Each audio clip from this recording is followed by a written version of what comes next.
Hello traders, welcome to the V stocks. हम analysis करने वाले हैं कल के लिए इंट्राडे के स्टॉक्स निफ्टी और बैंक निफ्टी का। सबसे पहला जो हमारा स्टॉक है वो एशियंस पेंट का है। एशियंस पेंट में आज भी एंट्री ट्रिगर्ड नहीं हुई, लेकिन ये बिल्कुल पैटर्न को फॉलो कर रहा है। अगर हम 1 आवर के टाइम फ्रेम पे चेक करें तो सेम ये वहीं पे ही उसी ट्रेंड लाइन को support as an support test कर रहा है, और ये आज भी वही सपोर्ट लाइन से ही वापस से पुल बैक दिया था इसने। तो अगर हम 15 मिनट के टाइम फ्रेम पे चेक करें तो कल के दिन में हमें यहाँ पे फिर से दोनों साइड की पॉसिबिलिटीज़ मिल सकती हैं। अगर निफ्टी पॉजिटिव ओपन होता है और इसमें ब्रेकआउट आता है इस लाइन का, तो ये यहाँ पे हम इसमें बाइंग की ट्रेड बना सकते हैं। अदरवाइज़ अगर इसमें गैप डाउन ओपनिंग हुई निफ्टी में, निफ्टी नेगेटिव रहा, तो इसमें अगर ये इसे ब्रेक डाउन देता है इस लाइन को, तो इसमें हम शॉर्टिंग के साइड भी अपॉर्चुनिटी बना सकते हैं एशियंस पेंट के अंदर में। ओके, अनदर वन जो हमारा स्टॉक है वो है आइसर मोटर का। ओके, आइसर मोटर में एंट्री ट्रिगर्ड अभी हम कहाँ पे कर सकते हैं? अगर कल की डेट में हमें यहाँ पे स्टॉक में लेवल्स दिखाई देते हैं, इसने ब्रेकआउट दिया था जो कि हम पहले चेक कर चुके हैं कि अगर ये इस लाइन को ब्रेक करता है तो आज ये यहाँ पे गैप डाउन ओपन हुआ, तो जो ये लाइन थी एक रेजिस्टेंस लाइन, जिसे ब्रेक तो किया लेकिन है ना सस्टेन नहीं कर पाया।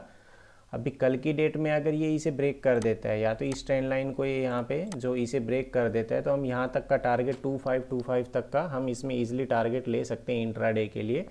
इसका सिनेरियो जो था, इसने एक रेजिस्टेंस लाइन को ब्रेक किया है मल्टीपल टाइम्स टेस्ट होने के बाद में। अभी ये है ना 1 आवर के चार्ट पे भी 200 मूविंग एवरेज के से भी अबव चला गया है, विद वॉल्यूम्स भी इसमें दिखाई दे रही है। यहाँ पे वॉल्यूम्स भी आई थी, तो आज के दिन पे कल इसमें हमें एंट्री मिल सकती है अगर यहाँ पे इस लाइन को ब्रेक करता है तो। ओके, अनदर वन जो हमारा स्टॉक है इंडसइंड बैंक का।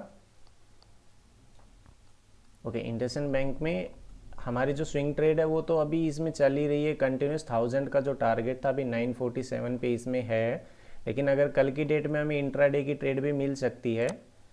ये देखिए यहाँ पे ये मल्टीपल टाइम्स एक रेजिस्टेंस लाइन को टेस्ट कर रहा है, सिमेट्रिकल ट्रेंगल पैटर्न को ये फॉर्म कर रहा है अभी यहाँ पे। अगर कल इसमें ब्रेकआउट आता है, ब्रेकआउट का अगर यहाँ पे हम सिनेरियो चेक भी करें तो ये ओनली 1.3% के समथिंग 1% है। अगर ये ब्रेक कर भी देगा तो हम इसमें डायरेक्टली एंट्री कर सकते हैं इंडसइंड बैंक में बाइंग के साइड में। अगर कल निफ्टी भी और बैंक निफ्टी दोनों पॉजिटिव रहते हैं तो ही इसमें एंट्री पॉसिबल हो पाएगी। अनदर वन जो हमारा स्टॉक है वो है इन्फोसिस का। ओके, इन्फोसिस को एक बार हम चेक कर लेते हैं 1 आवर के टाइम फ्रेम पे कि क्या पैटर्न बना रहा है। अभी वो एक चैनल पैटर्न के अंदर फॉर्म कर रहा है। ओके, एक बार चेक कर लेता हूँ। या इन्फोसिस एक चैनल पैटर्न के अंदर फॉर्म कर रहा है अभी, ये यहीं पे है। कल की डेट में ये यहाँ पे रिवर्सल कैंडल्स बन रही है और एक अपसाइड मोमेंटम आ रही है। यहाँ पे रिवर्सल कैंडल और एक अपसाइड मोमेंटम आज की डेट पे भी हमें देखने को मिल रहा है। एक रिवर्सल कैंडल फॉर्म हो रही है, तो इसमें मैक्सिमम चांस है कि ये यहाँ पे अपसाइड फॉर्मेशन दे सकता है। बट इस केस में अगर कल ये नेगेटिव भी ओपन हुआ तो ये ट्रेंड लाइन को मल्टीपल टाइम्स टेस्ट भी कर चुका है, एक सपोर्ट जोन को भी। तो अगर ये ब्रेकडाउन देता है तो रीटेस्ट पे हम इसमें एंट्री ले सकते हैं। डायरेक्टली ब्रेकडाउन पे हम इसमें एंट्री नहीं लेंगे क्योंकि वो एक रिस्की हो सकता है। मे बी ये फेक ब्रेकडाउन हो और उसके बाद अपसाइड चला जाए। तो अगर ये अपसाइड मोमेंटम करता है तो हमारे पास टारगेट ईजिली ये है यहाँ तक का। हम स्विंग ट्रेड भी ले सकते हैं इसमें, लेकिन इंट्राडे में अगर एक अच्छा स्पाइक आता है तो वहाँ पर भी हम कर सकते हैं ईजिली। इन्फोसिस में बोथ साइड का सिनेरियो है। ओके, अनदर वन जो है हमारा आईटीसी का। ओके, आईटीसी एक स्विंग ट्रेड है। यहाँ पे अगर हम देखें तो 1 आवर के टाइम फ्रेम पे देखें तो ये एक फॉलिंग वेज पैटर्न को फॉर्मेशन था इसका। अभी इसने ब्रेकआउट दिया, ब्रेकआउट के बाद अभी इसमें एंट्री तो हमने नहीं ली है।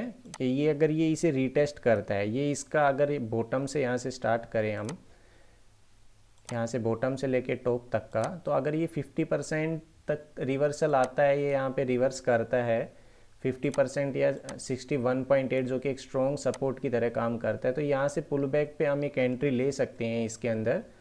उससे पहले तो हम इसमें एंट्री नहीं लेंगे। माइट भी ये रीटेस्ट करने यहाँ तक भी आ सकता है, तो यहाँ से भी हम एंट्री ले सकते हैं। लेकिन अगर कुछ कोई भी स्ट्रॉन्ग रिवर्सल कैंडल दिख जाए वॉल्यूम्स के साथ, तो आईटीसी में हम यहाँ पे ट्रेड कर सकते हैं। 2:1:2 का हमारा इसमें टारगेट रहेगा, 1:1 के अकॉर्डिंग इसके हमारा स्टॉप लॉस के अकॉर्डिंग। और इसका जो स्टॉप लॉस है वो ये इस सपोर्ट के पास में रहेगा, जो लास्ट में जो सपोर्ट जोन बनाया हुआ था 199, तो 198 का हम यहाँ पे इसका स्टॉप लॉस लगा सकते हैं। ओके, अनदर वन जो हमारा स्टॉक है मारुति में भी आज एंट्री ट्रिगर नहीं हुई, लेकिन उसी जोन में ही ये पूरे दिन मूव करता रहा, ब्रेक नहीं कर पाया, वॉल्यूम्स भी उसमें अच्छे खासे थे।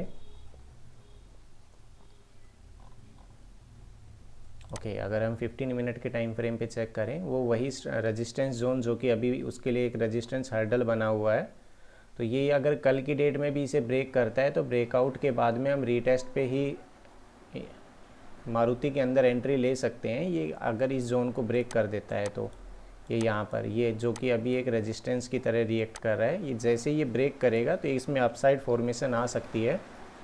ओके, मारुति के बाद में एक SBI का, SBI में हमारी एक स्विंग ट्रेड जो कि चल रही है अभी भी, हमारा जो उसमें टारगेट था, मैं एक बार कंफर्म कर देता हूँ।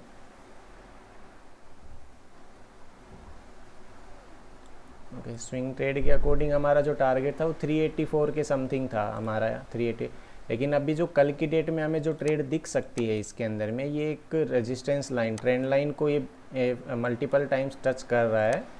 अगर ये ब्रेक करता है, इसे ब्रेक करने के बाद रीटेस्ट पे हम इसमें एंट्री ले सकते हैं। सिमेट्रिकल ट्रेंगल बना रहा है ये, असेंडिंग ट्रेंगल, तो यहाँ पे इसमें हमें एंट्री मिल सकती है ईजिली अगर बाइंग आती है तो। निफ्टी, बैंक निफ्टी अगर पॉजिटिव रहता है तो इसमें भी हम ईजिली ट्रेड कर सकते हैं। ओके, अभी हम कर लेते हैं निफ्टी का एनालिसिस। निफ्टी आज कहाँ मूव कर रहा था और कल की डेट में क्या कर सकता है। ओके, अभी ये जोन बना हुआ है निफ्टी के लिए 14,961 का, और अपर लिमिट्स में 14,961 है और लोअर साइड में 14,764। ये इसके बीच में ही 3 दिन हो चुके हैं, ये इसी में ही रेंज बाउंड होके मोमेंट कर रहा है। यहाँ पे तीनों दिन में ही अगर देखें तो ऑप्शन सेलर्स ने पैसा कमाया है यहाँ पे कॉल एंड पुट को सेल करके, शॉर्टिंग साइड पे ही। यहाँ पे कोई भी बायर्स इतने नहीं दिखाई दिए। अभी भी एक रेंज बनी हुई है निफ्टी के अंदर में। निफ्टी अगर ये इस लाइन को ब्रेक नहीं करता है 14,960 को, तब तक हम इसमें बाइंग के लिए फ्रेश एंट्री नहीं लेंगे। हम इसमें ये साइडवेज ही हम मान सकते हैं। अगर कल की डेट में फिर से वही गैप अप या गैप डाउन ओपनिंग हुई या फ्लैट भी होता है तो हम वेट करेंगे कि या तो ये इस लाइन को ब्रेक करे। अगर हम 1 आवर के टाइम फ्रेम पे चेक करें तो ये एक सपोर्ट लाइन भी बनी हुई है, ये वाली। ये अगर ये यहाँ तक पहुँचता है तो ये ब्रेक डाउन दे के फिर से नीचे भी आ सकता है निफ्टी। अगर हम चेक करें तो ये चैनल पैटर्न को, जो कि अभी बैंक निफ्टी चैनल पैटर्न में वर्क कर रहा था, सॉरी निफ्टी, तो माइट भी नीचे आ सकता है कल की डेट में। या फिर अगर ये इसे अपसाइड को ब्रेकआउट करना है तो हमें तब तक वेट करना पड़ेगा जब तक 14,960 का लेवल्स को ये ब्रेक नहीं कर देता है। ये एक रेजिस्टेंस लाइन भी हो जाएगी और एक रेजिस्टेंस ट्रेंड लाइन भी हो जाएगा, तो दोनों जोन यहाँ पे ब्रेक होने के बाद में ही हम इसमें एंट्री लेंगे। ओके, अनदर वन जो हमारी है bank Nifty. Okay, bank Nifty भी सिमिलरली ऐसे ही परफॉर्म कर रहा है, साइडवेज जोन में चल रहा है। लेकिन इसके अंदर में हमें सीधी डायरेक्टली जो ट्रेड दिख सकती है कि कल की डेट में अगर ये ओपन होता है, यहाँ पे गैप अप ओपनिंग हुई, तो इसमें एक जो रेजिस्टेंस लाइन है 33,420 के समथिंग का, ये इसे ब्रेक कर देता है तो इसमें एक मूवमेंट आ सकती है 34,000 तक की, तो हम यहाँ पे एक्सपेक्ट कर सकते हैं। लेकिन अगर ये ब्रेक किया तो फिर बैंक निफ्टी हमारे लिए एक वीक सिग्नल हो सकता है, क्योंकि ये यहाँ पे इसे भी, ये ट्रेंड लाइन को अभी तक तो रिस्पेक्ट कर रहा है इजीली, लेकिन उसके बाद में माइट भी अगर ये ब्रेक डाउन दे देता है तो इसमें भी सेलिंग प्रेशर आ सकता है। तो जिस भी सिनेरियो में अगर कल भी बैंक निफ्टी साइडवेज रह सकता है अगर, तो फिर हम यहाँ पे कॉल एंड पुट को शॉर्ट करके ही ट्रेड करेंगे अगर ऑप्शंस में अगर हम ट्रेड करते हैं तो।